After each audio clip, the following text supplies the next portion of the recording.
শুক্রবার ফ্যাক্টরি বন্ধ, আর ভিতরের পরিবেশটা একদম নিরিবিলি। তো সপ্তাহে 6টা দিন মেশিনের শব্দ সব সময়। একটা দিন বন্ধ থাকার কারণে সমস্ত মেশিন অফ থাকে, একদম পরিবেশটা নিরিবিলি থাকে এবং ভিতরে লোকজন খুব কম থাকে। এখানে বেশিরভাগ লোক মানে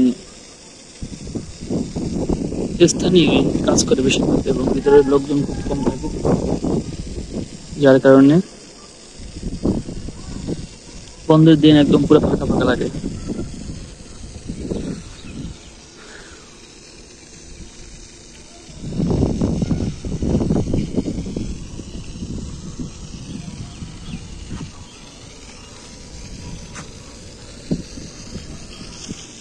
দুই দিন প্রচুর পরিমাণে গরম পড়তেছে, রোদ যেরকম সেরকম গরম।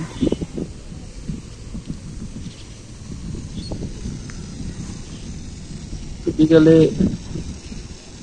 ছাদে আসতে একটু বাতাস, ঠান্ডা বাতাস ভালোই লাগে। কিছুক্ষণ আগে হালকা বৃষ্টি হয়েছে, যার কারণে আকাশের অবস্থাটা সুন্দর লাগতেছে।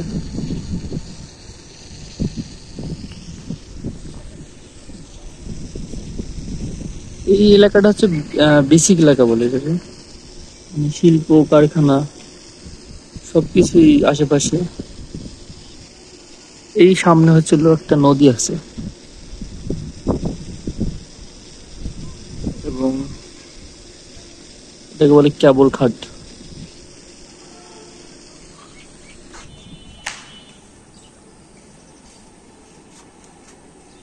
এটা হচ্ছে আমার রুম। এখান থেকে গরমের মানে যে পরিমাণে গরম আসতেছে এখানে দাঁড়াইলেই, মানে এই রুমটা প্রচন্ড গরম। সারাদিন যে পরিমাণে হিট হয় ভিতরে, মানে এই রুমের ভিতর থেকে কেউ যদি বের হয় বাইরে, মনে হয় যে এসির মধ্যে ঢুকছে, মানে বাইরে বের এরকম অবস্থা। খুব হাই টেম্পারেচার থাকে এখানে, যে তাপ, টোটাল তাপটা রুমের ভিতর যায়। ওর উপরে তো ছাদ, সেই নাজেহাল অবস্থা।